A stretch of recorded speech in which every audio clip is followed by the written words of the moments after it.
ప్రాణ బంధువులై ఉన్నది. ఈ విధంగా కటిక నేలపై బదలించడానికి కారణం ఏమిటి దేవి? సజీవులైన భక్త సమక్షంలో సౌభాగ్యవతులు పువ్వులు పూసలు విసర్జించదగిన లేచి అలంకరించు. రామునికి మంగళ స్నానాలు కల్పిస్తున్నాను. నన్ను ఎవరు పిలిచారు? నేనింత నిన్ను పిలవడం ఏమిటి దేవి? ఎన్నాళ్ళు ఇలాంటి తీయని మాటలు చెప్పి నన్ను మాయ చేసి ఆడించారు. నిజమే, మున్ముందుగా నీకు విన్నవించకపోవటం నా అపరాధం. ఈ దాసుని మన్నించలేదు. నీ అలుక తీర్చే కానుకలు ఏం కావాలో కొడుకు. కొత్తగా కానుకలు ఏమీ అక్కర్లేదు. పాత వాడాలి. ఆనాడు దేవాసుర యుద్ధంలో ఇచ్చినవి ఇప్పుడు ప్రసాదించండి. అవశ్యం. ఊరుకు. ఆడిన మాట తప్పదు కదా. ఇచ్చిన మాట లేదనుట ఇలవేపులకు చెప్పినట్టే కదా. అది ఇలవంశీయులు నేర్పుని విద్య. అడగరాని ఎదిగినా అసూలు అడిగినా వసగరాని ఎదిగినా వసగుటే పాటు.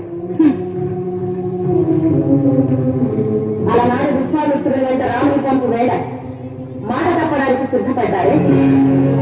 అది పుత్రవాత్సల్యం కైక.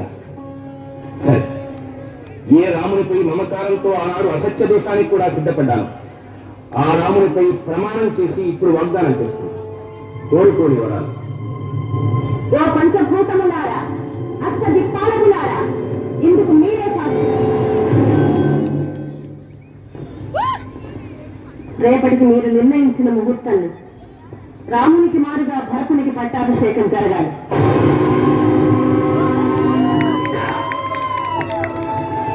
అది నా మొదటి వరం. భరతునికి పట్టాభిషేకమా? కైక, నీ బిడ్డ మనసు తెలిసి అడుగుతున్నా. రాముడుండగా భరతుడు పట్టం ఎత్తుకోడు. అందుకే రాముడు 14 సంవత్సరములు 14 సంవత్సరాలు వనవాసం చేయాలి. అది నా 2వ వరం. కైక, నా రాములకు వనవాసమా?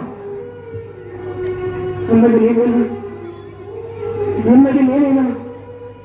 నా ప్రాణానికి ప్రాణం, నా జీవన రాజ్యం, మన కంటి వెలుగు అట్టి రాముని అడవులపాలు చేస్తావా? నేను వృత్తి స్వీకరించిన వారే వనవాసం చేయాలి కైక. అయితే అదే స్వీకరించమనండి. బెన్నలాంటి నీ మనసు ఎందుకింత పాషాణప్రాయం అయిపోయింది? నేను ఎందుకింత కాఠిన్యం ఆవహించింది? నిన్ను అర్చిస్తున్నాను కైక. భారతునికి సంతోషంగా పట్టండి. కానీ కానీ నా రామచంద్రుని మాత్రం నా నుంచి దూరం చేయదు కైక, దూరం చేయదు. అసంభవం. ఒక్క వరలో 2 కత్తులు ఇమడ. కోసి నరూప రాక్షసి, నీ ఘోర వాంఛితాన్ని నా మాట రాముడితో చెప్పలేదు. నీవే చెప్పు, చెప్పి నిర్దాక్షిణ్యంగా వెళ్ళదు. నా రాముడు ప్రాణాలకు కదిలిపోతాడు, నా ప్రాణాలు నన్ను భరించిపోతాడు. కైక, నేను చనిపోతే నా పరివారాన్ని నీవు కానీ నీ పుత్రుడు కానీ కాకరాదు. నీ పుత్రుడి చేతి తప్పాలు నాకు నరకహేతువు. నా రాముడే కన్నీళ్లతో నాకు నీళ్లు వదిలాడు. రామా, రామా, రామా.